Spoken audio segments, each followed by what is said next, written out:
Hello বন্ধুরা, তোমরা সব কেমন আছো? আমিও খুব খুব ভালো আছি। তোমরা ভাবছি মামি এটা পাগল হয়ে গেল নাকি, ছেলেটার বাচ্চা ছেলেটার নাকের কাছে নিয়ে কি করছে এটা? না, একদমই নয়। এখন ওয়েদার চেঞ্জের সময় ছেলেপিলেদের সর্দি কাশি তো লেগেই থাকবে। তো সেটাই আমি ছেলেকে টানতে বলছিলাম, চলো তোমাদের সাথে একটা রেমিডি সেট করি। এই যে প্রথমে একটা বাটি নিলাম, তার মধ্যে গ্যাসটাকে জ্বালিয়ে নিয়েছি।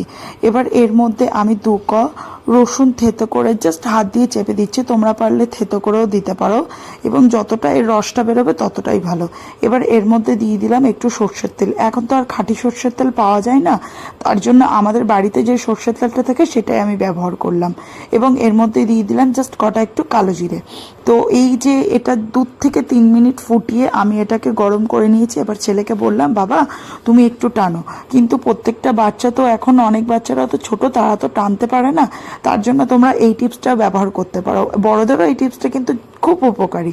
আমি আমার ছেলের পায়ের তলাটা খুব ভালো করে মালিশ করে দিচ্ছি, যাতে একদম হাতের তালুতে ঘষে ঘষে ঘষে ঘষে ওর টোটালি পায়ের তালুটা যেন একদম গরম হয়ে যেতে পারে। যতটা গরম হবে ততটাই বেটার লাগবে।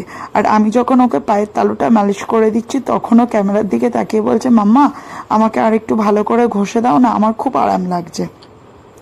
কারণ সত্যি কথা বলতে এই সর্দি কাশির সময় যদি এই হাতের তালু, পায়ের তালু, গলা, নাক, এটাকে টোটালি বুকে জাস্ট এইটা দেওয়া হয়, তাহলে সর্দিটা অনেকটা রিলিফ পাওয়া যায়। এটা আমি নিজের থেকে ট্রাই করেছি। তো আমি আমার ছেলেকে বলছি যে বাবা একটু নাকে দেবো, তো বলছে দাও মাম্মা। তো দিচ্ছি। সর্ষের তেল তো, যেহেতু এখন তো ভালো সর্ষের তেল পাওয়া যায় না, এটা তো জ্বালা, ওর তো জ্বালা করবেই। তো চলো এই টিপসটা তোমরাও ব্যবহার করতে পারো। দেখা হচ্ছে নেক্সট কোনো মিনি